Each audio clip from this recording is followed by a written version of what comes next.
Alright guys, so we have some new patch notes here from the Path of Exile team, and these ones are pretty good. So as you can see there, Path of Exile 2 has been live for just over a week. We've addressed some feedback already and are working on more fixes for key pain points in an upcoming patch. The full patch notes are coming soon, but check out some of the more significant changes below. Gameplay features, like we mentioned last week, will be adding the capacity to fast travel between checkpoints within an area, as well as adding many more checkpoints to areas, generally at all entrances and exits to areas, meaning if you find these first, you'll be able to instantly travel to them to continue exploring.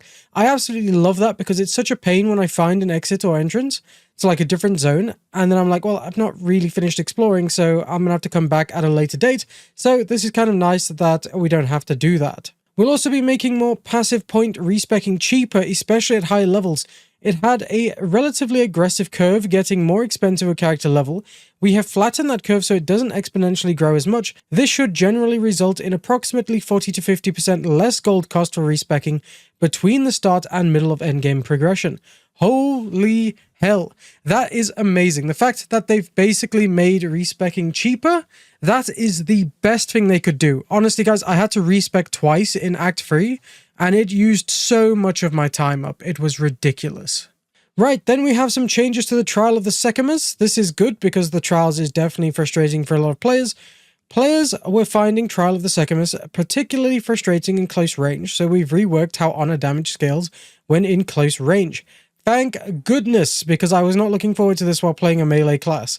As well as fixing an important bug that was causing players to take far too much honor damage from damage over time. Well, there it is. It was a bug, guys. All that poison damage taking all your honor was a issue, and it looks like it's going to be fixed with the next update, so that's great. I'm going to like clap my hands for the team there. That's brilliant stuff. Honor damage now scales down based on distance to enemies.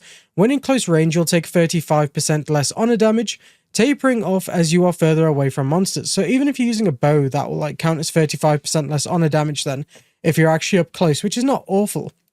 Fixed a bug where damage over time was dealing thrice as much damage to honor as intended, and fixed a bug where honor resistance was only applying to 2/3 of that damage. This was confusing for us too. Yeah, that's kind of nuts, isn't it? My goodness, at least they've like figured it out and they've put a fix in now.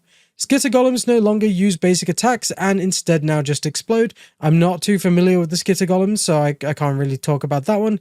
Serpent Clan's burrow and ambush attack now has more improved visual telegraphing and can be used from far away. Again, I'm not too sure the Serpent Clans there, like nothing just rings a bell. Volcanoes created by Rattlecage's Fissure Slam now lasts half the duration. Now that is the first boss when you go through the Trials of Secamus, so the first time you'll basically get your Ascendancy points if you're like quite early on doing that. And they've made some changes to endgame and monster balance. Generally, the balance in endgame maps was more punishing than intended, so we've toned down the damage in a number of ways and disabled a certain on-death effect where the telegraphing was not as clear as it should have been. Maps no longer have additional elemental resistance penalties inherently applied at tier 6 and tier 11 or higher maps. It is now consistent across all of the endgame. Okay, that's actually a huge change because you actually do lose elemental resistance already every time you finish an act while going through the campaign. So the fact that tier 6 and tier 11 and higher maps were taking more of that resistance away, even if you had like 75 resistance, you were still being one-shot by a lot of stuff. So this actually fixes that, which is brilliant. Chaos damage now also scales less aggressively over the endgame. Brilliant. Critical strikes from monsters now deal 40% less bonus damage, also a very good one. Lowered the baseline monster density of breach encounters, primarily by reducing the frequency of the elite monsters appearing. Yeah, I've heard that breach is quite a tough one to experience because you go in there and you literally get bum rushed by like 5 million creatures. It's bloody awful. Disabled the volatile crystals modifier. We'll revisit this in a future pending telegraphic improvement. Purple explosives created by the volatile plants modifier on rare monsters now deal significantly less damage. Brilliant again.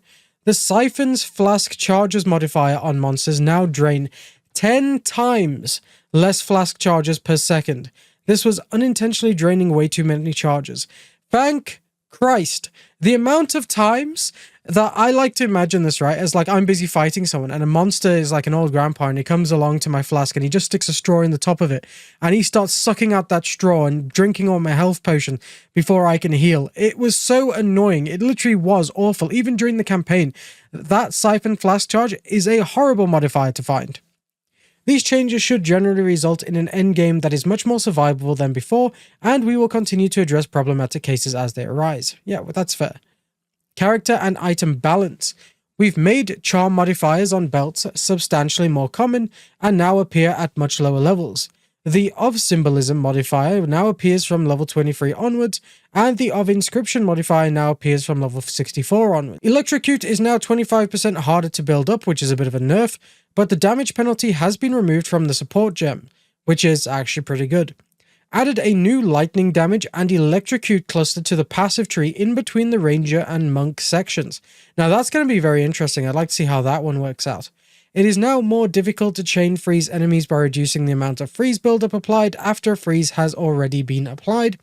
It basically just means you can't continuously freeze enemies because they're going to have like a longer build-up now, which I mean, it's fair enough. I've been using like freeze salvo or whatever it's called, and it kind of was a little bit busted, and I'm sure there's some other ice classes out there that have like different ice builds that are just kind of a bit too much. The Hunter Talisman Notable now grants +1 charm slot. The small passive skills leading up to it now grant the state it formerly gave. The charm helper text has been updated to indicate that you cannot have more than 3 charm slots unlocked, so that we can add more sources of it in the future. Okay, interesting. And then we have skill and support gem balance. Since launch, we've unfortunately had to nerf a few skills that were far too overpowered. How do we define overpowered? Basically, it's a situation in which a certain skill is so powerful that players feel there's no other method of playing the game that is viable.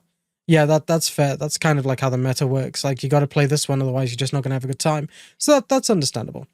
Generally speaking, we are trying to do this in a way that doesn't make a build bad, but we can make mistakes. Yeah, like accidentally bricking a load of builds. Ideally, any truly meta-shifting changes will only happen at the same time as a content patch with a new league to play in. Basically, like once every 3 months, expect builds to get nerfed, but at that point, a new league's going to be put in, so you're probably going to change your class or swap to a different build anyway, which is actually a really good way of doing it.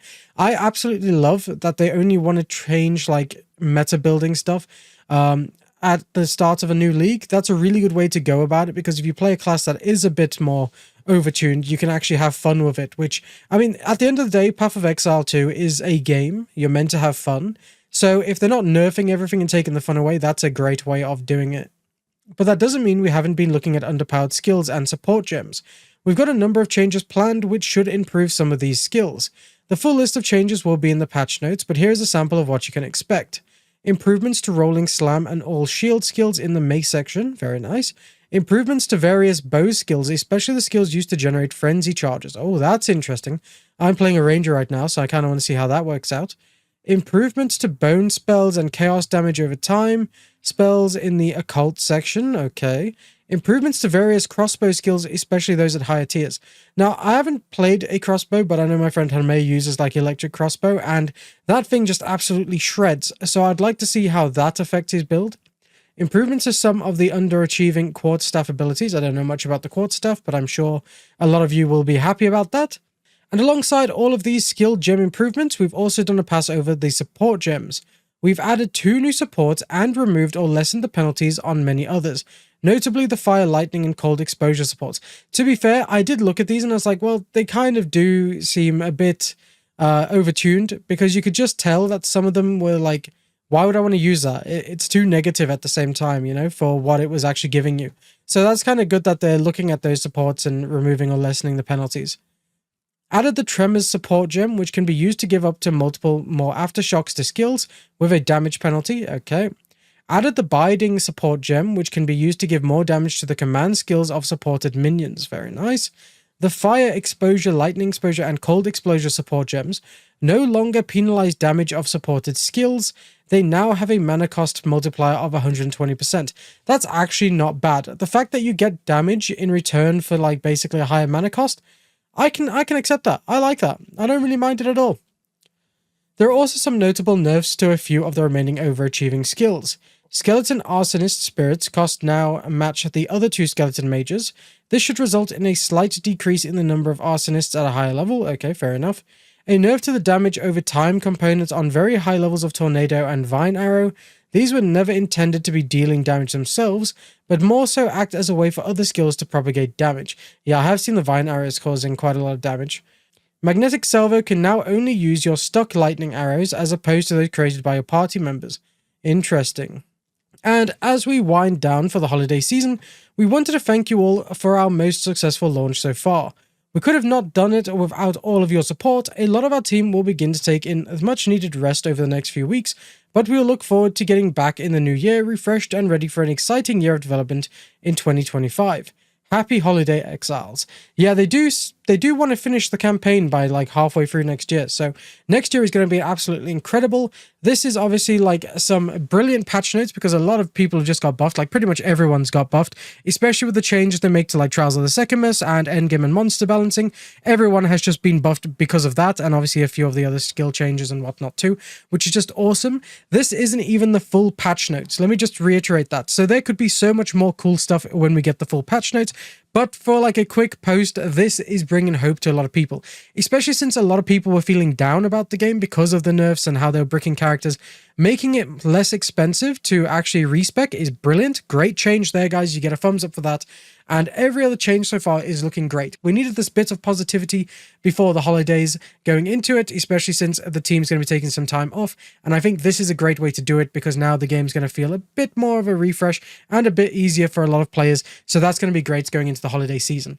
Anyway, guys, thank you so much for watching this video. If you did enjoy this, please go and make sure you follow me on Twitch where you can catch me streaming Path of Exile. I can't wait to stream it to you guys and just play and try out some of the other classes other than the Ranger. So please go and follow me over there. You can find the link in the description. And also don't forget to like this video.